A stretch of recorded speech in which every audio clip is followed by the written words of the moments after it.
Good evening, class. What I'm going to do for tonight's assignment is I'm going to show you how to make a simple greeting card. The supplies that you will need is some cardstock or a pre-folded card base, some extra colored paper if you want. I'm using a sticker from the dollar store, and I had another white piece of paper that I'm using.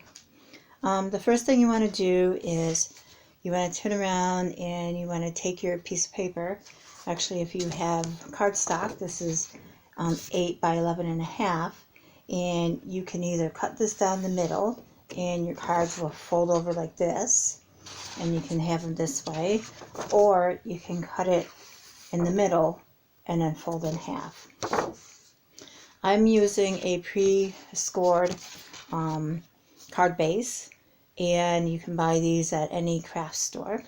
And you'll notice that it has a fold on here already, a crease in the middle. Okay, this is raised here in the middle, and that's called a mountain. If I turn this over and look, and I'm not quite sure if you can see it here, but it's a crease, and that's called a valley.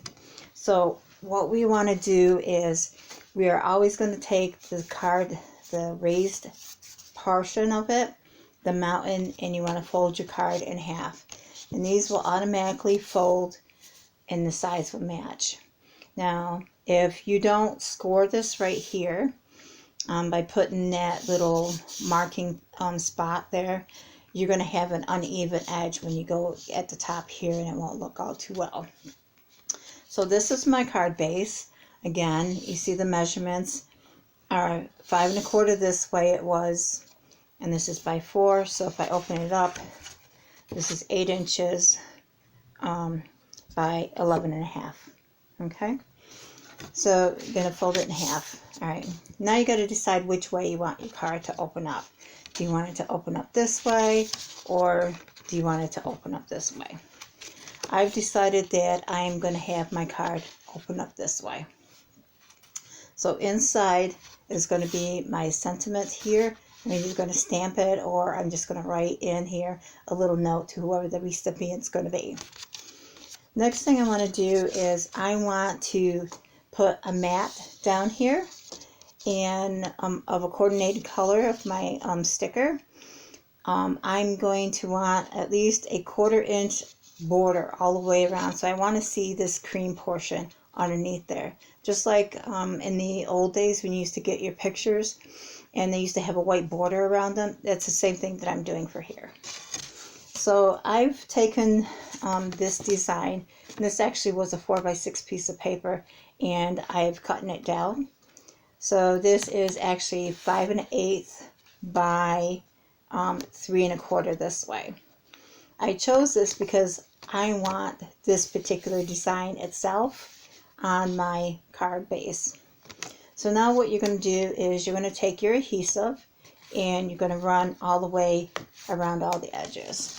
Now you don't have to do that. I just like to do it because it adheres better. Here's your adhesive. It's called snail adhesive because it's very sticky like a slug, if you think about it that way. So if you want, you could only put, just adhesive right here like I did, but I did mine all the way around. Now you're going to take this and you're going to center it on to the card base.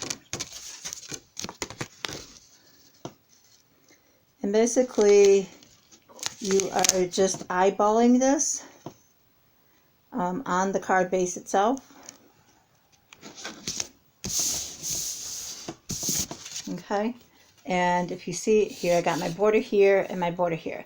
My borders on the side are a little bit smaller, but that's okay. You can take a ruler and you can measure out the 1/4 inch all the way around, so that way when you set this down on top, you know exactly where to place them. Now what I'm going to do is I'm going to take my sticker, and I'm going to take the mat that I made for my sticker and put these together. So basically what I did was I fussy cut this.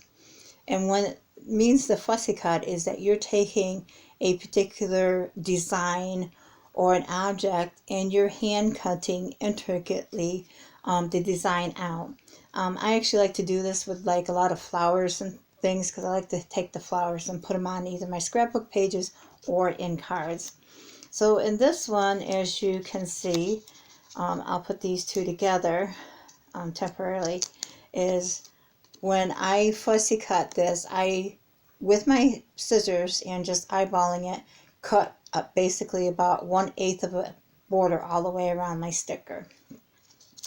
Now my sticker itself has these two little pop dots right here, and basically what this does is it lifts it up off the piece of paper, so it gives it that pop effect. And you can, if you look this way, you can see there's two pop dots underneath here lifting this portion up. That gives it sort of like a 3D element. I'm going to turn around and take this and I'm going to adhere it to my mat that I created. And then what I'm going to do is I'm going to take this, now it's all together as one piece. I'm going to put adhesive on the back here, and then we're going to put it on the front of the card.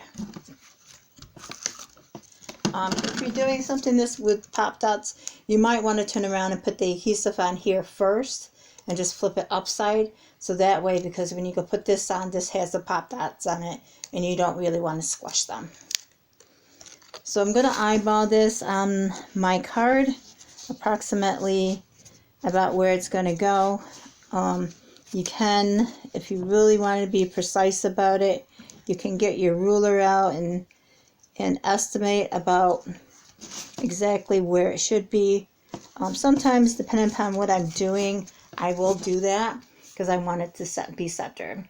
So now what I could turn around and do, if I had my gems with me, I would turn around and probably put a gem in each one of these corners. And if you open this up, here's where I'm going to write my note, or I can stamp something in to the recipients who's going to get my card. Another thing that you could do is you could lightly ink the edges right here to give it all the way around, to give it sort of an antique look. You could turn around and take some twine, jute twine, and put it up here, or some baker's string, and wrap it around a couple times and put a little bow here, so it makes it a little bit more fancier. But basically that's all it is to making a quick card to give to a loved one, family members, co-workers, or just to cheer somebody up. Well, I hope you enjoyed this video, and any questions, give me a call. Thanks. Bye.